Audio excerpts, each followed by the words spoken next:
In this video, I am going to introduce you to this new tool, Emotiv Voice. I'm also going to show you how you can install it locally on your Linux system.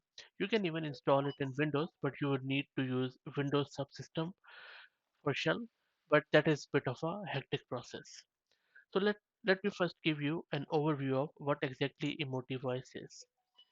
EmotiVoice is an open source text to speech engine that can infuse synthesized speech with a range of emotions, enabling users to create more dynamic and expressive audio content. This engine supports both English and Chinese over 2000 voices. On your screen, you can see the GitHub repo of this, and I will drop the link in video's description. There are various ways which you can install, and they have also placed some of the demos which you can see in MP4 videos as how it works. But let me show you how you can get it installed. For this, I'm going to use my trusted Ubuntu EC2 instance in AWS Cloud. I already have my Ubuntu provision. Let me show you its version. It is I'm using Ubuntu 20.04. Okay. Another thing you would need is that you would need an NVIDIA GPU with its driver installed. I already have that driver installed, which if you don't know how to do it, then I have another video which I'll drop the link in video's description where you can check it out. So simply do Ubuntu driver devices and wait, and it is going to show you the drivers. So these are the drivers which are already installed. And another thing you need is that you would need a Docker installed. So just type Docker and hello world, and you can see that my Docker is also installed. Maybe Docker PS and Docker is running. Okay. Now there are two ways to install this on locally, and I will show you the easiest way, and then there is another full installation too. So let me first show you the easiest way through Docker.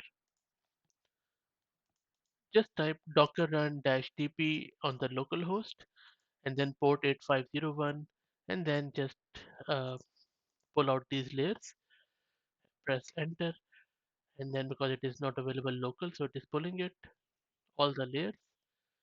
So let's wait for it to finish. Shouldn't take too long.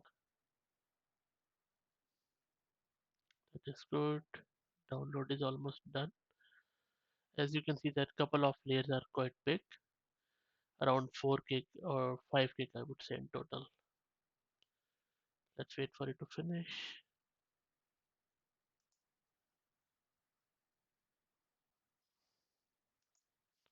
It has finished downloading and it is now proceeding further, and that is done. Now let's check docker-ps,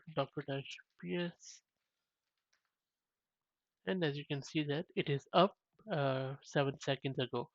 And now if you're running any EC2 instance or any other behind the firewall, you would need to open this 8501 port, and then you can access it either on your local host, or if you have any public IP associated with it, you can access it through that.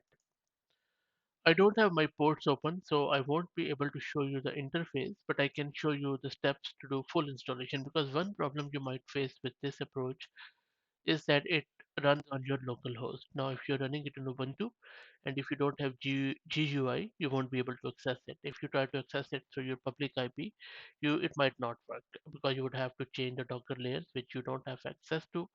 Now, if you want to customize it, then you would need to do the full installation, which is quite, I would say, still clunky, not good enough. But I'll show you, and you will know why I'm saying it.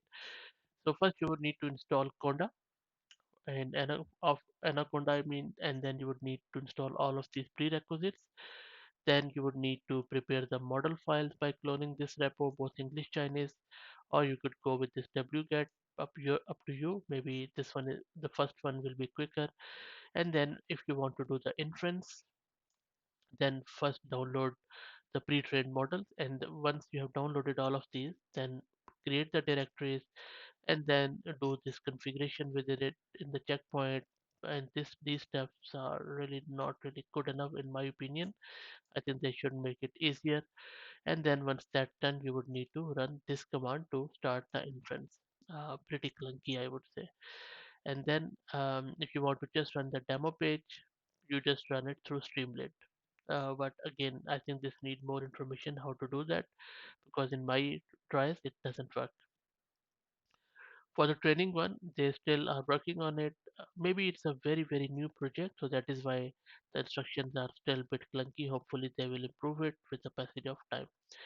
But all in all, a good project, I would say. And let me play one of these Emotiv Voice intro into English as how it looks like.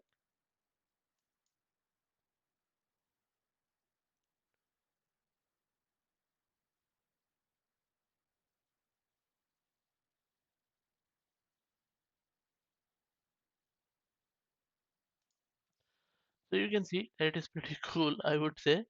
So I hope that they improve their installation instructions and this demo, so that it will be easier to read through and apply it locally. Anyway, still a good project. If please share your thoughts in the comments, and if you like the content, please consider subscribing to the channel. Thank you very much.